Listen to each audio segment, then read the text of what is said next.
Good morning. It's August 8th here in hot as hell Fort Worth at the at our Boyd location, our dealership for Rippa. And of course I have a cold and or a sore throat. So awesome. So bear with me. So there seems to be a lot of confusion with the hydraulics. How do you check it? When do you check it? What position should everything be in? So I'm going to run through that with you. So I'm going to be using a Rippa R18 Pro to demonstrate all this. And then just real quick, I've got some skid steers sitting here, mini skid steers, the RS06 and the RS03. So these are pretty simple. You want your cylinder retracted as much as possible. As you see, these are down. So that's the best that will happen there for you. So all of the hydraulic fluid has been pushed up and it's sitting back here in the tank. So we're going to do the same thing basically with this. So we've got a hydraulic tank right there, right? So we want all the hydraulic oil back in that tank that we can. So what we want to do is we want all three cylinders to be retracted, and then the thumb also, the dozer blade, everything. And then, excuse me, same thing with those that have an adjustable chassis. Like for example, the R18, R22, R15, R10 have an adjustable chassis to where the tracks can go in and out. What I mean by that is, if you see right there, you can see it goes in and out, right? So both sides do that. It's probably easier to see it if I show you from the back, right? So now you can see how much that can go in. Now, just as a real quick thing, don't move these things in and out on the ground. You want to raise it up, okay? So what I'm going to do is I'm going to start this, spin the cab around, and then raise it up on the dozer blade and the bucket. So bear with me. Okay, so now I've spun it around backwards. I left the machine running because I'm getting ready to still raise it up. Generally speaking, from everybody that has told me, including the manufacturer, you want to do the dozer blade first and then the bucket side. Okay. So that's pretty cool, right? I mean, literally the tracks, they're sitting pretty level. And we'll talk about chassis tension since we're here also. But that machine, this is now how you want to use the tracks to expand them or retract them.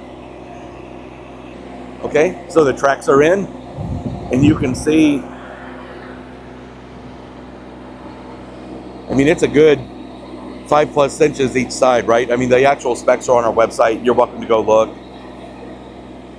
Okay, so I'm going to pause the video again, and I'm going to stick them back out.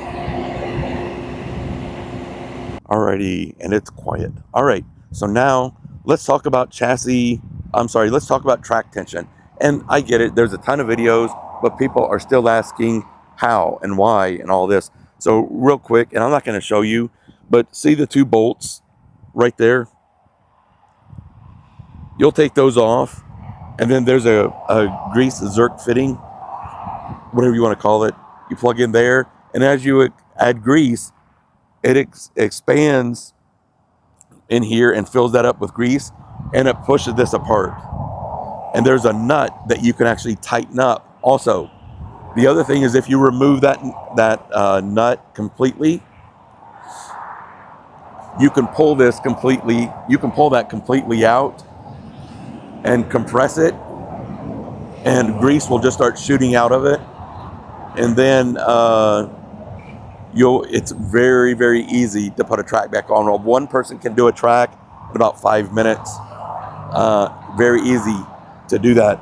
And then, make certain you put the nut back on. But again, when you do that, don't put the nut on it and tighten it all the way down, because you need to have some room in there for the grease. So fill up the grease. So we're going to talk about that here in a minute. then tighten the bolt down. But generally speaking, there's a roller right there. You want to be able to put 2 fingers. Where's my hand? There we go. You want to be able to put about 2 fingers in between the roller and the track. Okay. Now, if you're 5'2", you might do 3 or 4 fingers in there. If you're like me, I've got, bigger hands than some.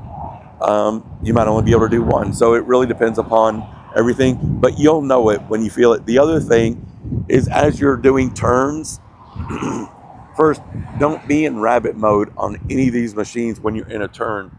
The rabbit mode is designed for this thing to travel in one line, in a straight line, to get you from here to way over there, or from way over there to way over there, and to do it pretty fast, okay? When you start putting all that extra stress on the tracks, it could cause a track to hop, okay? And if you're listening, you'll hear it. You'll hear like this rubber popping noise where it's trying to slip off the gear mechanism, right here on the drive motor, or maybe the front, depending upon which way you're turning. Okay. So, all right. So let's talk about that.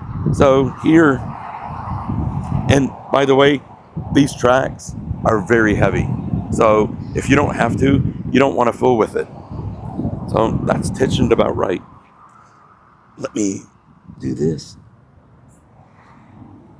Yep. That's right. It could use 1 pump of grease, but I'm not going to really complain about that.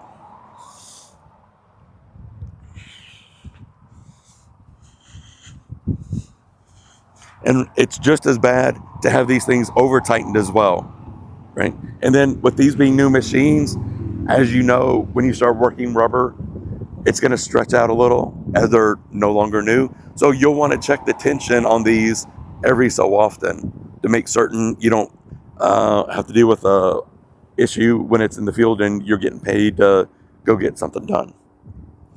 Okay, so I'm going to set this down and then we'll talk about hydraulic fluid.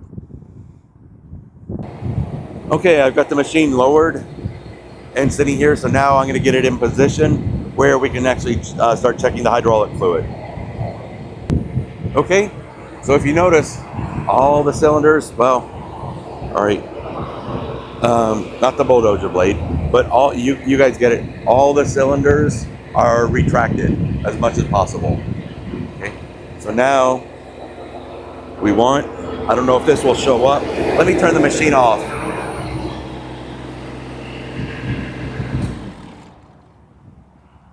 Okay. If you look right there,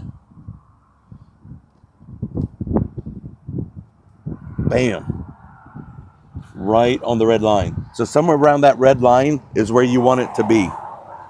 So that's it. If you disagree with anything I said, feel free to post your comments, questions, call, text, email, whatever works best for you. But this is Rippa Mike signing off from sunny Boyd, Texas. If you need to buy a machine, let us know. We've got many, and we've got hundreds down in Houston and even more in the warehouse in Virginia, where we're leaving some because it looks like I'm selling more out of Virginia right now than I am physically right here. Anyway, take care, like, and subscribe. Bye. Please.